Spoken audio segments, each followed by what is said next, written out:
Well, now I know exactly how hardy my orchids are. Fully exposing them to the elements for over a month now, and I feel confident they are good against the colder nights and the windier days of Zone 10A. But unfortunately, one day of rain managed to take a perfectly healthy orchid to this.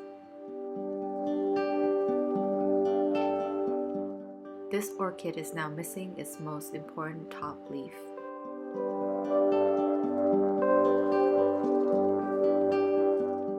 And bruises caused by the moisture are still spreading.